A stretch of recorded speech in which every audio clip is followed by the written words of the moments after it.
विनायक, या संदर्भातले अपडेट्स तुमच्याकडनं घेत राहणार आहोत। तुर्तास आपण पाहतोय माणिकराव कोकाटेंचं क्रीडा खातं आता अजित पवारांकडे असणार आहे। माणिकराव कोकाटेंनी राजीनामा दिलाय आणि आता हे खातं काढण्याची खरं तर मुख्यमंत्र्यांनी राज्यपालांकडे शिफारस केलेली होती। त्या पार्श्वभूमीवर आता हे खातं कुणाला द्यायचं हा निर्णय जो आहे तो अजित पवारांकडे असल्याचं मुख्यमंत्र्यांनी त्यांना सांगितलं होतं, अशी सूत्रांनी माहिती दिली होती। आणि आता महत्त्वाची मोठी घडामोड माणिकराव कोकाटे यांच्या संदर्भातली म्हणजे त्यांनी आपल्या मंत्रिपदाचा राजीनामा दिलेला आहे आणि त्यांचं हे खातं आता अजित पवारांकडे आलेलं आहे। मुख्यमंत्र्यांच्या शिफारसीनंतर हे क्रीडा खातं अजित पवारांकडे आलेलं आहे। हे खातं नेमकं कुणाकडे द्यायचं या संदर्भातला निर्णय मुख्यमंत्र्यांनी अजित पवारांकडे सोपवल्याची ही माहिती समोर येते आणि त्यानंतर आता हे जे क्रीडा खातं आहे ते कुणाला दिलं जाणार हे अजित पवार निर्णय घेणार आहे। कुणाला हे खातं मिळणार ते पाहणं आता महत्त्वाचं असणार आहे। दरम्यान सदनिका गैरव्यवहार प्रकरण हे कोकाटेंना आता भोवल्याचं दिसतंय आणि त्यांना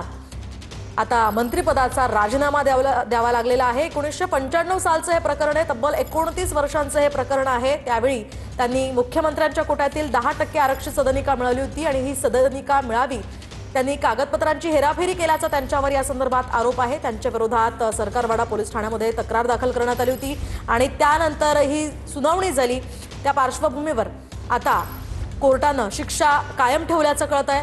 त्यांना कोणत्याही क्षणी खरं तर अटक होण्याची सुद्धा शक्यता आहे। आपण पाहतोय त्यांच्यावर सध्या लीलावती रुग्णालयामध्ये उपचार सुरू असल्याची माहिती आहे। त्या सध्या लीलावती रुग्णालयामध्ये असल्याची माहिती आहे आणि सध्याची या पार्श्वभूमीवर मोठी अपडेट म्हणजे कोकाटेंचं खातं काढण्याची मुख्यमंत्र्यांनी राज्यपालांकडे शिफारस केली होती आणि आता शिफारसीनंतर मुख्यमंत्र्यांच्या क्रीडा खातं अजित पवारांकडे सोपवण्यात आलेलं आहे। आपण पुन्हा एकदा जाऊयात आमचे प्रतिनिधी विनायक डावरुंग यांच्याकडे। विनायक, काय सांगाल? खरं तर आता हा मोठा निर्णय घेण्यात आलेला आहे। मंत्रिपदाचा राजीनामा त्यांनी दिलेला आहे। त्यानंतर आता कोकाटेंची पुढची भूमिका काय असेल? त्यांनी या संदर्भात काही प्रतिक्रिया आतापर्यंत दिली आहे का? Your call on hold. तर काही कारणास्तव आपला संपर्क विनायक यांच्याशी होऊ शकत नाहीये। मात्र आपण पाहतोय क्रीडा मंत्री पदाचा राजीनामा माणिकराव कोकाटे यांनी आता दिलेला आहे आणि आता त्यांचं हे खातं अजित पवारांकडे असणार आहे। अजित पवारांकडे माणिकराव कोकाटे यांचं हे खातं असेल। त्यामुळे आता क्रीडा खातं नेमकं कुणाला दिलं जातं हा जो निर्णय आहे तो खरं तर मुख्यमंत्र्यांनी उपमुख्यमंत्री अजित पवारांवर सोपवलाय। त्यामुळे अजित पवारांचा हा निर्णय असेल। दुसरीकडे धनंजय मुंडेंनी आज अमित शहांची भेट घेतली होती, त्यामुळे धनंजय मुंडेंची भेट सुद्धा चर्चेचा विषय ठरतीये। त्या सगळ्या पार्श्वभूमीवर आता या वेगवान घडामोडी घडतात। एकीकडे महापालिका निवडणुका घोषित झालेल्या आहेत, दुसरीकडे पक्षांची रणनीती ठरवली जाते, तर दुसरीकडे अजित पवारांच्या राष्ट्रवादीतील मंत्रिपदाचा माणिकराव कोकाटे यांना राजीनामा द्यावा लागलेला आहे। क्रीडा मंत्रिपदाचा कोकाटे यांनी राजीनामा दिलेला आहे। जे सदनिका प्रकरण होतं ते प्रकरण माणिकराव कोकाटे यांना चांगलंच भोवल्याचं दिसतंय आणि त्या पार्श्वभूमीवर मुख्यमंत्र्यांच्या राज्यपालांकडे शिफारसीनंतर आता कोकाटेंनी हा राजीनामा दिलेला आहे आणि ते खातं आता अजित पवारांकडे आहे। दरम्यान राज्याचे क्रीडा मंत्री जे आधी होते माणिकराव कोकाटे ते आता या प्रकरणामध्ये अडचणीत आलेले आहे। त्यांच्या अडचणी अधिकच वाढण्याची शक्यता आहे। त्यांना कोणत्याही क्षणी अटक होणार असल्याची माहिती समोर येते।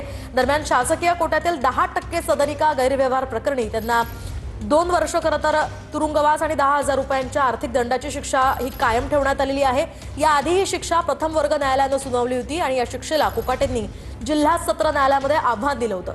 आता जिल्हा सत्र न्यायालयानं सुद्धा प्रथम वर्ग न्यायालयानं ठोठवलेली ही शिक्षा कायम ठेवलेली आहे। त्यामुळे जिल्हा सत्र न्यायाधीश PM बदर यांनी ही शिक्षा सुनावल्याची माहिती आहे। या निर्णयानंतर आता कोकाटे चांगलेच अडचणीत सापडले आणि महत्त्वाचं म्हणजे त्यांना हा मोठा धक्का, त्यांचं मंत्रिपद आता गेलेलं आहे। मंत्रिपदाचा त्यांनी राजीनामा दिलेला आहे। आधी खरं तर माणिकराव कोकाटेंकडे कृषी खातं होतं, त्यानंतर कृषी खात्यामध्ये या ठिकाणी त्यांचा विधान भवनातील रमी खेळतानाचा व्हिडिओ व्हायरल झाल्याचं रोहित पवारांनी आरोप करत म्हटलं होतं। ट्विटरवर त्यांचा व्हिडिओ त्यांनी पोस्ट केला होता, त्यानंतर त्यांच्यावर टीकेची झोड उठली आणि त्यानंतर सुद्धा त्यांच्या राजीनाम्याची मागणी करण्यात आलेली होती। विविध संघटना यासह विरोधी पक्षनेते विरोधी पक्षांकडून सुद्धा त्यांच्या राजीनाम्याची मागणी करण्यात आलेली होती। मात्र त्यानंतर त्यांचं खातं काढून त्यांना क्रीडा खातं देण्यात आलं आणि आता क्रीडा मंत्रिपदाचा सुद्धा कोकाटेंना राजीनामा द्यावा लागलेला आहे। आपण पुन्हा एकदा जाऊयात आमचे प्रतिनिधी विनायक डावरुंग यांच्याकडून। विनायक, काय अधिकचे अपडेट्स या संदर्भात?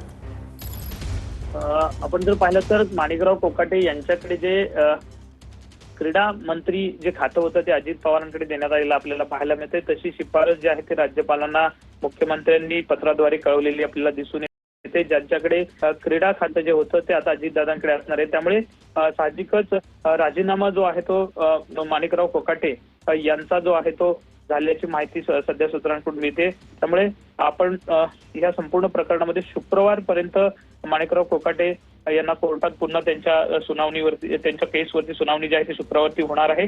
आणि तेव्हा कोर्टाकडून काय नेमका युक्तिवाद केला जातो किंवा काय निर्णय दिला जातो ते तेव्हा कळणार आहे. परंतु सध्या मात्र आपण जर पाहिलं तर त्यांना ज्या पद्धतीने शिक्षा सुनावलेली आहे, या शिक्षा सुनावल्यानंतर त्यांच्याकडचं जे खातं आहे ते खातं काढण्यात आलेलं आपल्याला पाहायला मिळते. मुख्यमंत्र्यांनी राज्यपालांकडे तसं पत्र जे आहे ते या ठिकाणी दिलेलं आपल्याला पाहायला मिळत आहे. अगदी नक्कीच विनायक, या सगळ्या पार्श्वभूमीवर आता पुढच्या काय घडामोडी घडतात ते पाहणं अतिशय महत्त्वाचं असणार आहे.